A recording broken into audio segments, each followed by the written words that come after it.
nosotros volviendo ahora a nuestro estudio en la escuela dominical. Estamos aprendiendo acerca del plan de Dios para la iglesia. Y la semana pasada estuvimos mirando específicamente cuál es la estructura, cuál es el esqueleto que va dentro de una iglesia. ¿Alguien se acuerda cuál era la primera parte de este esqueleto? Sabemos que la cabeza es Cristo, este esqueleto. Pero ¿cuál es la parte de la columna y la parte de los huesos, por así decir, que sostienen todo lo que es la estructura de un esqueleto? ¿Alguien se acuerda cuál es? ¿Qué es lo que una iglesia necesita en primer lugar para poder funcionar como Dios quiere?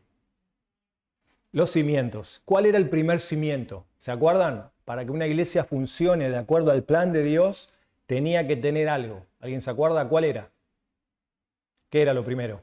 Menos mal que no traje un libro hoy, ¿eh? Le iba a traer un libro ahí para regalar, pero... Una visión elevada de Dios.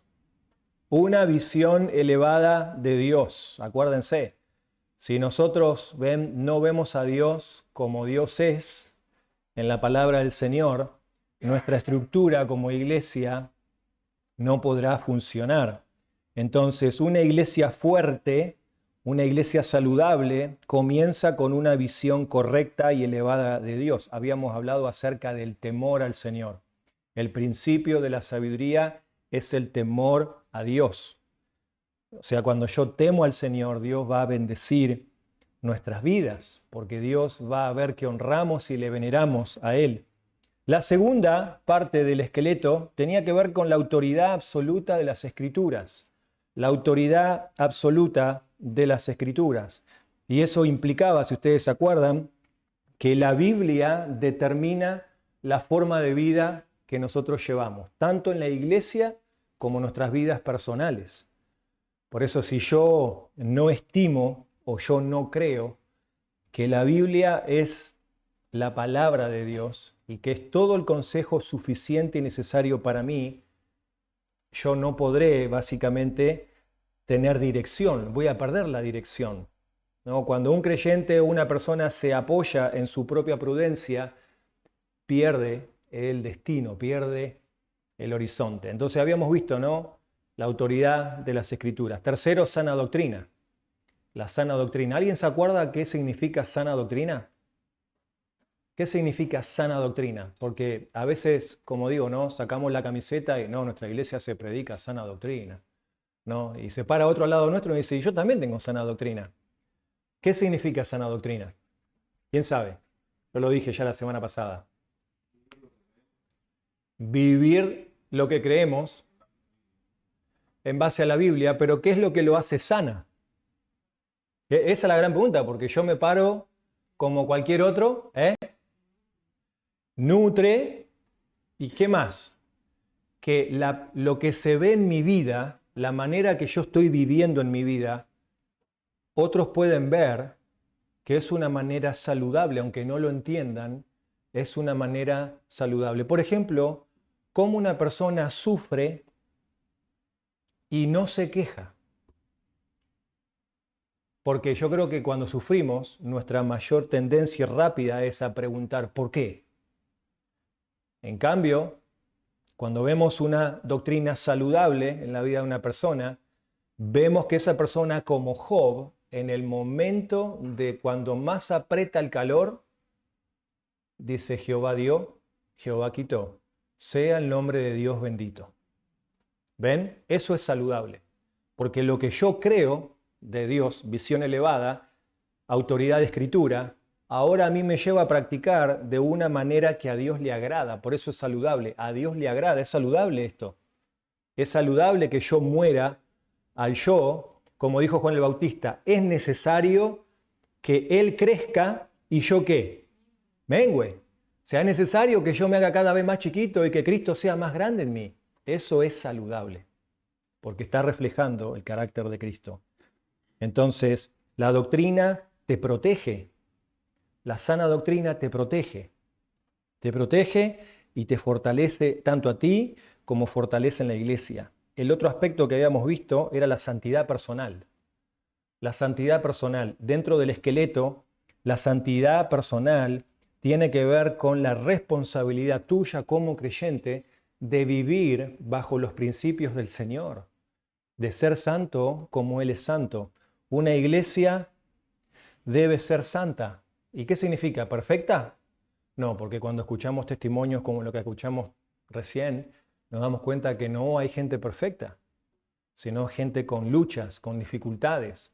Pero la palabra santo tiene que ver con la palabra apartado, apartado para el uso de Dios, sacado del mundo, sacado de lo que estábamos antes y puestos ahora para vivir de una manera determinada, como Dios quiere, para la gloria del Señor. Eso es ser santo, parecernos más a la imagen del Señor. Y hoy vamos a ver el último que nos faltó dentro del esqueleto para el plan de la iglesia, es la autoridad espiritual. La autoridad espiritual dentro de la iglesia. La autoridad espiritual dentro de la iglesia. Y solamente voy a mencionar una frase para comenzar y vamos a ver qué significa esto de la autoridad en la iglesia. Los líderes, ancianos, pastores, tienen tanto el derecho como la responsabilidad de ejercer el cuidado pastoral. ¿Qué tiene que decir la Biblia sobre los derechos y las responsabilidades de los líderes para ejercer autoridad? O sea, la Biblia tiene que decir algo en cuanto a esto. Si, por ejemplo, en una iglesia no hubiera líderes que son capacitados de acuerdo a lo que la Biblia dice, ¿verdad? Y aptos para la obra que Dios les ha llamado, entonces, ¿qué pasaría si no hay autoridad? Uno pensaría, bueno, sí, la autoridad es Cristo, es la cabeza. Estamos de acuerdo con eso. Pero imagínense solamente Cristo la cabeza y un cuerpo sin una autoridad espiritual designada por el Señor. ¿Qué pasaría? ¿Qué sería? Pregunto yo, ¿está Cristo acá con nosotros? ¿Está Cristo con nosotros? ¿Cómo? ¿Sí o no? Físicamente no está. Pero Él nos ha dejado ¿qué? Su palabra. Entonces fíjense, ¿no? Nosotros no podemos agarrar en el esqueleto las columnas, las costillas, el fémur, los brazos, las piernas, no podemos agarrar y empezar a sacar. El Señor ha dejado ordenadamente esto puesto y por eso que quiero que nosotros entendamos que toda autoridad humana que el Señor ha dejado ha sido derivada por Él. O sea, entendemos que Cristo es la cabeza de la iglesia, pero Él derivó, porque Él no está acá. Su espíritu está, pero Él físicamente no está para decirnos lo que tenemos que hacer. Entonces Él derivó autoridad para poder hacer esto. ¿Y dónde vemos eso? Bueno, en la Biblia. Quiero que miremos algunos versículos. La autoridad humana es derivada por el Señor. Y esto es un principio general. Esto es un principio general. La autoridad humana es derivada por el Señor.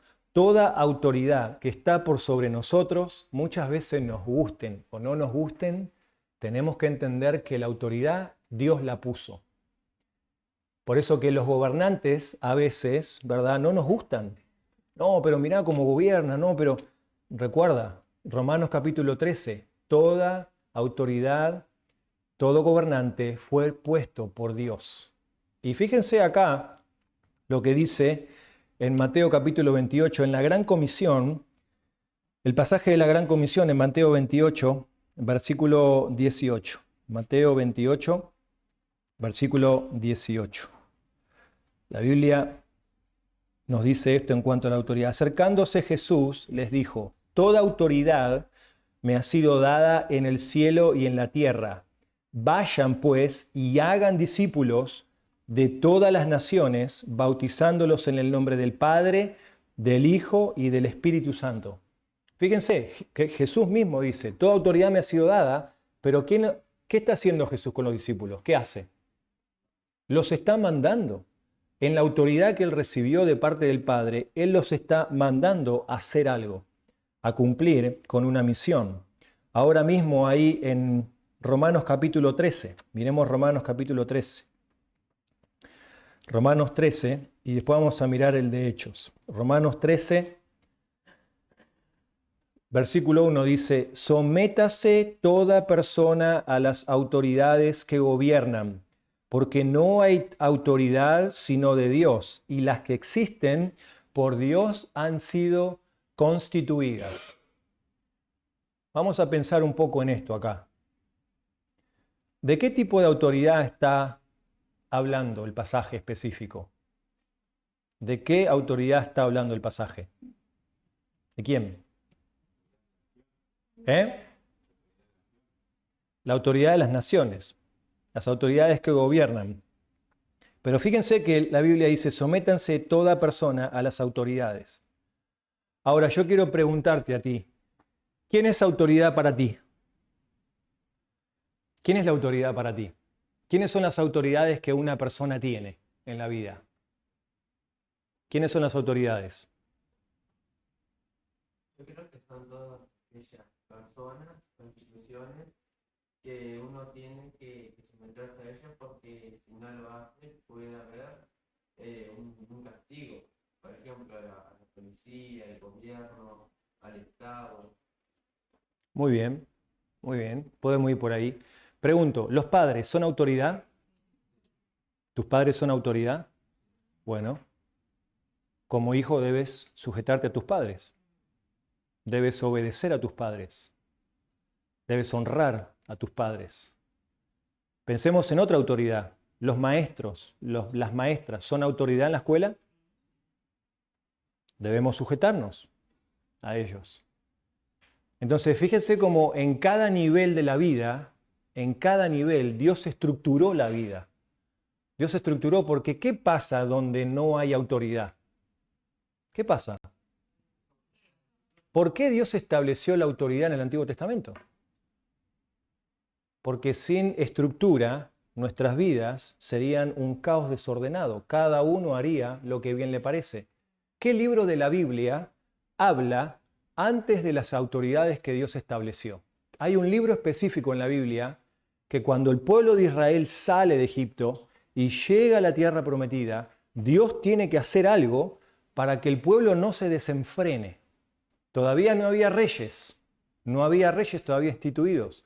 ¿Qué libro de la Biblia habla específicamente de que Dios tuvo que hacer algo para enderezar a la nación? Jueces, Dios estableció jueces. Fueron las primeras autoridades en las cuales tenían que guiar al pueblo en las diferentes cosas. Ahora, pensémonos si Dios estableció toda autoridad. Bueno, ¿qué dice acerca de las autoridades espirituales? Hechos 20, 28. Vamos a mirar Hechos 20, 28. Hechos 20, 28. El que está hablando acá es el apóstol Pablo.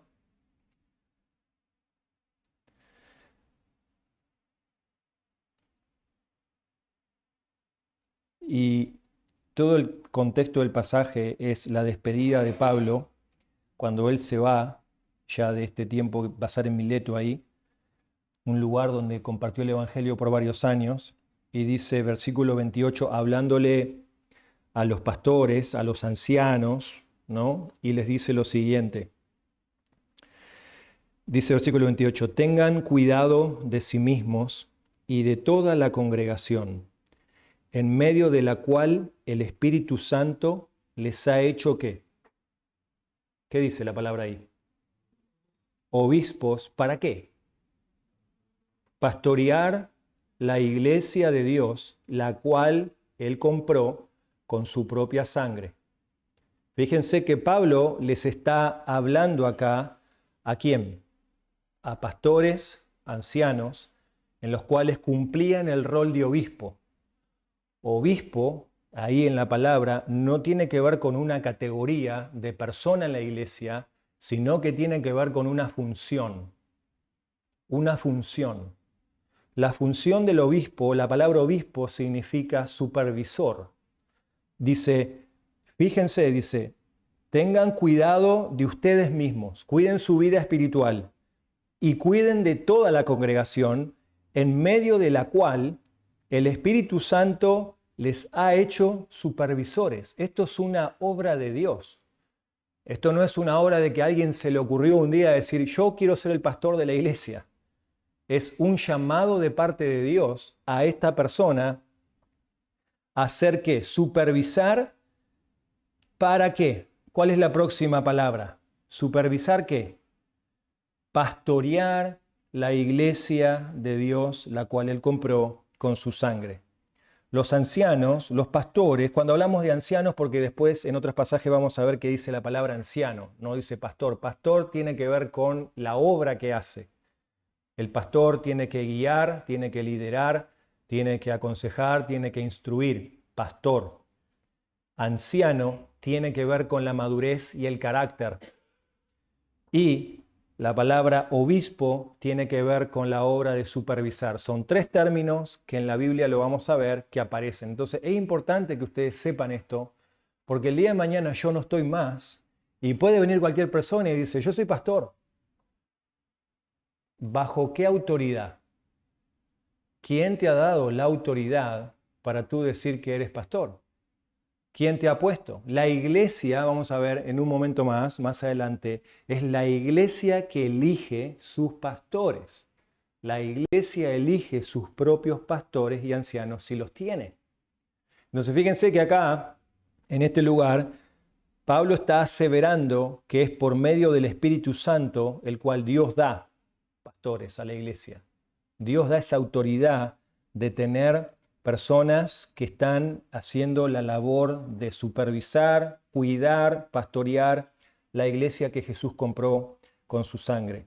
Los ancianos han recibido autoridad para guiar y para proteger la iglesia local.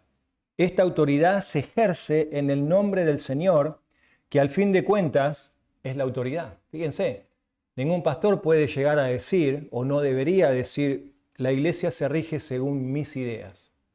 La iglesia se rige según la palabra de Dios, porque tenemos los otros esqueletos detrás que están sosteniendo la estructura, elevada visión de Dios, autoridad de la palabra.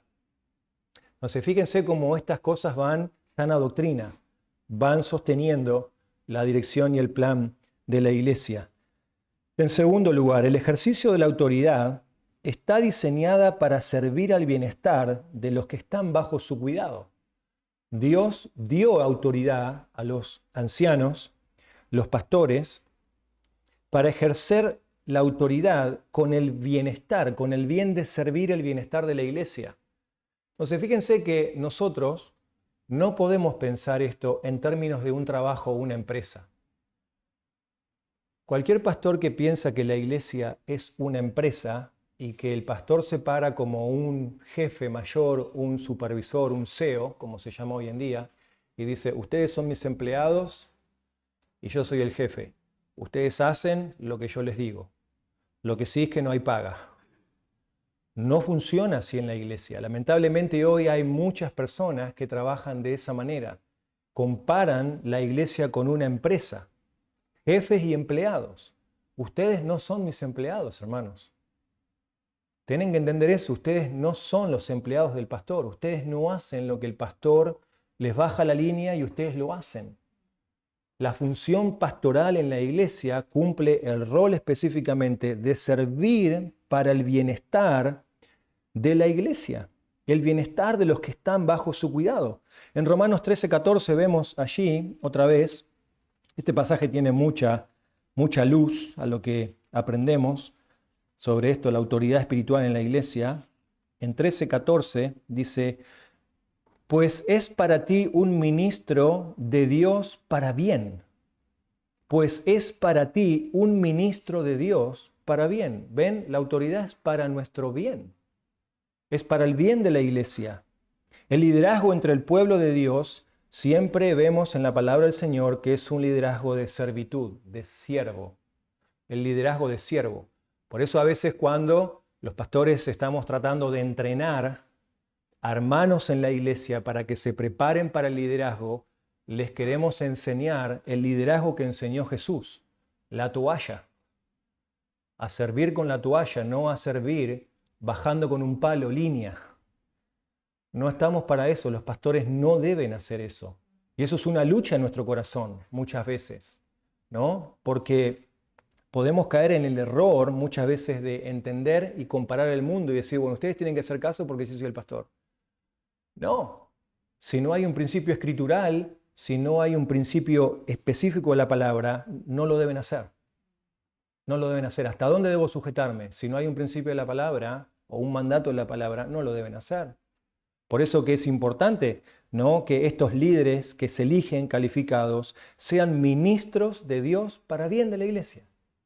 Para el bien de la iglesia. Pedro habla de esto ahí en Primera de Pedro también. No hace falta que lo busquen porque ya el tiempo se va. Pero ustedes lo pueden leer en casa, ¿no? Dice, estos ancianos están puestos para cuidar, para apacentar la grey de Dios. Entonces, la autoridad humana es derivada de Dios. Segundo, la autoridad está puesta por parte de Dios para el bienestar de la iglesia. Para el bienestar de la iglesia. Tercero, la autoridad debe ser dirigida por la palabra de Dios. Eso es otro aspecto. La autoridad debe ser dirigida por la palabra del Señor. Primera de Timoteo 2. Vamos a ir ahí a Pablo. Ahora le habla a otro pastor joven, aprendiz de ministerio. Recién estaba aprendiendo Timoteo a tener experiencia en lo que es una iglesia, lo que es tratar con la gente. Fíjense, ¿no? Timoteo tenía el carácter. Lo que a Timoteo le faltaba era la experiencia, ¿no? ¿Y qué es lo que te da experiencia? Porque a veces podemos leer, estos chicos hoy en día que terminan seminario, ¿no? Nos hemos dado cuenta de esto, y esto lo dicen otros también hermanos en la fe que hace mucho que están en el ministerio más que nosotros. Nos dice, hoy hay una tendencia con la juventud que estudia la Biblia. La juventud que estudia la Biblia estudia 4 años en un seminario, come mucha buena teología y piensan que el ministerio de un pastor es pararse el domingo y dar lindos sermones. Es pasarse toda la semana dentro de la oficina comiendo teología, pero les falta el entrenamiento, les falta la práctica de saber cómo lidiar con los problemas de la gente. Y fíjense que Timoteo era un tremendo muchacho para el Señor. Tremendo muchacho, es más, la gente lo despreciaba a Timoteo en la iglesia por ser joven. ¿Qué me puede enseñar este a mí? Imagínense, ¿no? Vos viniste a la iglesia por hace mucho tiempo y yo ahora les digo, hermanos queridos, vamos a traer un pastor a la iglesia que va a pastorear esta iglesia. Este chico tiene 23 años. Y usted me va a decir, pastor, ¿pero qué puede saber este pibe con 23 años de la vida? ¿Qué me puede enseñar a mí un muchacho que no está ni casado, es soltero, no tiene hijos? ¿Qué me puede enseñar a mí? Eso le pasaba a Timoteo. Imagínense estar dentro de una iglesia en la cual es despreciado por la edad que tenía. Por la edad y porque seguramente la iglesia ahí en Éfeso, donde fue pastor este muchacho, era una iglesia como todas las nuestras, complicada. Entonces fíjense en lo que Pablo le dice a Timoteo aconsejándolo acerca de dónde tiene que venir tu autoridad. ¿De dónde tiene que venir, Timoteo, tu autoridad? Tu autoridad tiene que venir de que vos vas a sacar el pecho ahí con los hermanos y te vas a mostrar, ¿o de dónde? 1 Timoteo 2:15. Creo que era me parece, a ver, o 2 de Timoteo. No, es 2 de Timoteo, perdón, 2 de Timoteo 2:15. Le erré el dedo ahí, 2 de Timoteo 2:15. Procura con diligencia presentarte a Dios aprobado como obrero que no tiene de qué avergonzarse, que maneja con precisión la palabra de verdad. Es la palabra. Si vos usás la palabra con precisión, es la palabra como de un doctor que opera específicamente con el bisturí y sabe cómo cortar con precisión. Dice, vos procurá con diligencia, dice, presentarte aprobado. ¿Ante quién? Ante Dios. Si Dios te aprueba, Dios hará que la aprobación de los hombres también estén. A veces estamos preocupados más por la aprobación de que la gente me quiera. Y Dios dice, acuérdense lo que Dios le dijo a Samuel, yo he desechado ¿a quién? A Saúl, lo desecho. ¿Por qué? Porque David, ¿te acuerdas lo que decía Samuel? Yo no miro lo que mira el hombre, yo miro el corazón. Y este hombre en su corazón no está bien. Entonces, la gente mira muchas veces que por fuera, el pastor tiene carisma. No, él es bueno con la gente, él se sienta a tomar mate conmigo. juega las cartas conmigo, hace diferentes cosas conmigo, es espectacular. O otro puede decir, no, el pastor me abre la palabra tremendamente. Pablo le dijo a Timoteo, procura con diligencia presentarte a Dios aprobado como un obrero que no se tiene de qué avergonzar, que en la condición en la que esté es íntegra delante del Señor, maneja con precisión la palabra de verdad. El ejercicio de la autoridad del pastor siempre debe estar fundamentado en la Escritura, si no pierde legitimidad. Si el pastor no puede basar su ministerio en la palabra del Señor, no tiene peso, porque al fin y al cabo todos nosotros tenemos las mismas luchas, las mismas dificultades.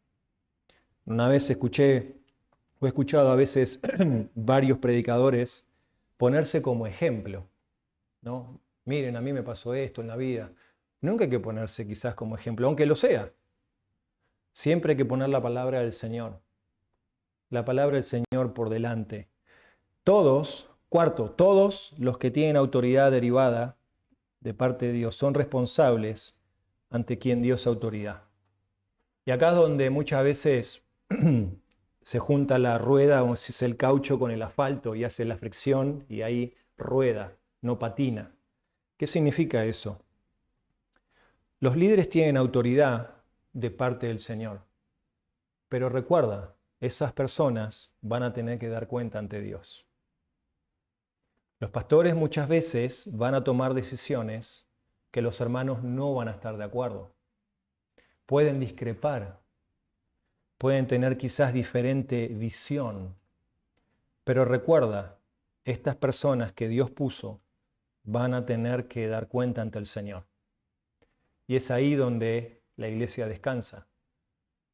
El pastor hay que orar por ellos, porque viven todo el tiempo tomando decisiones. Y hay veces que las decisiones son difíciles de tomar. Entonces, por último, uno descansa que los líderes van a dar cuenta ante el Señor. Tal consideración, hermano, querido, tal consideración, sabiendo que el pastor va a dar cuenta, debería afectar no solo la calidad de su ministerio, sino también a la calidad de obediencia con la que la comunidad cristiana responde al liderazgo. ¿Qué significa eso? Si vieron el pasaje cuando dice allí en Pedro, dice, dice, obedezcan a sus pastores para que lo hagan de buena gana y no renegando. Fíjense, si yo reniego del ministerio, voy a tener que dar cuenta. ¡Qué ovejas desobedientes y rebeldes! Pero fíjense que dice aquí, la nota dice, tal consideración debe afectar la calidad del ministerio del pastor. ¿No? Sabiendo que él va a dar cuenta, tiene que hacer un ministerio bien ante el Señor. Pero ¿qué pasa si las ovejas no se sujetan, son rebeldes? Dice, para que lo hagan de buena gana y no se quejen. Entonces, ¿qué está queriendo implicar ese texto allí? También implica que la grey, las ovejas, van a dar cuenta ante el Señor. Si han obedecido lo que Dios dice en la palabra, sujétense a sus pastores, porque ellos velan por sus almas. En otras palabras, ¿saben qué? Todos vamos a tener que dar cuenta. Tanto ellos como hacen el ministerio, como tú, si te sujetas o no. Porque ellos, dice, se quejan. Señor, no obedecen, no siguen, no se comprometen. Entonces, fíjense que esto es de los dos. Pedro le está hablando ahí a pastores y le dice, ustedes hagan lo que tienen que hacer. Confíen en lo que tienen que hacer y Dios también va a hacer lo que tiene que hacer en la vida de los hermanos. Y lo último, ahora que sabemos cuál es la responsabilidad de los pastores, la autoridad que ha sido derivada por el Señor, ¿cuál es nuestra responsabilidad? Termino con esto. Nuestra responsabilidad del rebaño hacia la autoridad de ellos. ¿Cuál es nuestra responsabilidad? Vamos a 1 de Tesalonicenses 5.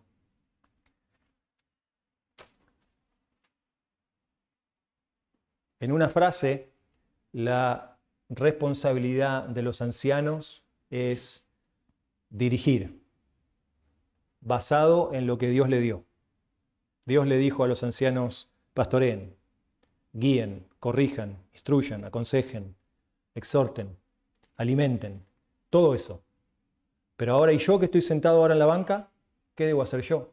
¿Qué es lo que Dios espera de mí en cuanto a esto? Primera de Tesalonicenses, y esto ya lo hemos visto hace un tiempo atrás, es bueno refrescar este texto en nuestra mente. 5:12 dice, pero les rogamos, hermanos, que reconozcan a los que con diligencia trabajan entre ustedes y los dirigen en el Señor y los instruyen, y que los tengan en muy alta estima con amor por causa de su trabajo. Entonces, ¿qué es lo que la iglesia debe hacer aquí específicamente? Acá la Biblia nos dice reconocer. La palabra reconocer significa apreciar el valor del trabajo. Apreciar el valor. ¿Cuál es el valor del trabajo? Dice, a los que los dirigen y los instruyen. Bien claro, Pablo. ¿Cuál es la labor? Dirigir e instruir. Si vos me pedís un consejo, yo voy a tratar de dirigirte hacia la palabra de Dios y que vos tomes la decisión de lo que tenés que hacer. Porque esa es la labor clara de lo que el pastor debe hacer en la iglesia. Por eso, hermanos queridos, esto también nos tiene que ayudar como iglesia a que el día de mañana no podemos esperar cosas que la Biblia no dice acerca de un pastor. El otro día les comento esto y termino con esto. El otro día yo estoy en un grupo de pastores, que es un grupo que de Ante Su Palabra se llama, donde hay pastores de Argentina, de Chile, de Estados Unidos, de acá de Uruguay. Y un hermano comentó lo siguiente para pedir consejo al resto de los pastores. La historia cuenta, este pastor compartió y dijo, tengo un pastor amigo en Chile, en el cual este pastor, hay una hermana en la iglesia mayor, una señora mayor, en la cual la señora tiene problemas de salud y tiene problemas con acordarse las cosas. Entonces este pastor optó, como buen hermano en la fe, ¿no?, ayudar a esta anciana. La anciana no tuvo mejor idea que darle la tarjeta de débito al pastor para que le cobre la jubilación, le busque todo lo que son los medicamentos y todas estas cosas, hasta que todo iba bien, ¿verdad? Hasta que de repente este pastor recibió la llamada del hijo de la anciana, el cual era drogadicto, y le dio una amenaza de muerte al pastor por haberle sacado la tarjeta de débito e irle a cobrar la jubilación que la anciana le dio. Y ir a buscar los medicamentos. Lo amenazaron de muerte al pastor a tal punto que este pastor se agarró tal nivel de estrés que terminó internado en el hospital. La pregunta era la siguiente de este pastor hacia nosotros. Pastores amigos, ¿qué piensan, que el pastor hizo bien en meterse en ayudar a la anciana o no? ¿Piensan que hay ciertos límites o no? ¿Piensan que qué se pudo hacer mejor, qué se pudo haber evitado? No vamos a resolver ese caso porque ustedes no están en el grupo. Solamente les digo esto. Lo primero que me vino a la mente es esto. ¿Cuál es la labor del pastor? ¿Está mal ayudar a un hermano? No. Pero ¿cuál es la labor del pastor? ¿No hubiese sido mejor que la iglesia, los hermanos, hubiesen ayudado quizás a esta anciana de otra manera? Miren, el pastor ahora, en el hospital internado, la iglesia ahora quedó sin pastor por decisiones que se toman a veces por el bien de los demás. Entonces, hermanos, dice el texto, reconozcan a los que con diligencia trabajan entre ustedes y los dirigen, proveen dirección. ¿No sabes para dónde ir? Bueno, abramos la Biblia y oremos al Señor y veamos dónde tenés que ir. Instruyen, ¿no sabes cómo hacer? Veamos lo que la Biblia dice acerca de cómo tenés que hacerlo. ¿Ven? Esa es la función. Entonces, cuando esto funciona así, Cristo gobierna su iglesia por medio de estos líderes que mencionan la palabra del Señor, que están bíblicamente calificados. Ahora no lo vamos a ver eso, más adelante lo vamos a ver, pero fíjense cómo en este esqueleto ya se empieza a formar la estructura del plan. Una iglesia que tiene la palabra de Dios y a Dios en alto, como autoridad. una iglesia que vive en santidad personal con el Señor cada día. Una iglesia que es dirigida por líderes que buscan hacer lo que la Biblia dice. Fíjense cómo eso ya empieza a poner la ruta en camino. La semana que viene, Dios mediante, vamos a empezar a hablar acerca de los músculos del cuerpo, los músculos del cuerpo, y qué es lo que son los músculos dentro de una iglesia y cómo eso funciona delante del Señor. Vamos a orar y pedir al Señor que bendiga su palabra. Padre, queremos darte las gracias porque en tu palabra es claro. Tenemos el plan allí en el cual podemos ver cómo estructuraste todas las cosas y te pedimos, Señor, que ahora tú nos ayudes a poder obedecer tu palabra y a poder seguir tu plan. Gracias, Señor, por lo que harás. Pedimos tu bendición sobre el tiempo de comunión ahora y que nos prepare nuestro corazón para el culto. Pedimos esto en nombre de Jesús. Amén. Muy bien, está el tiempo.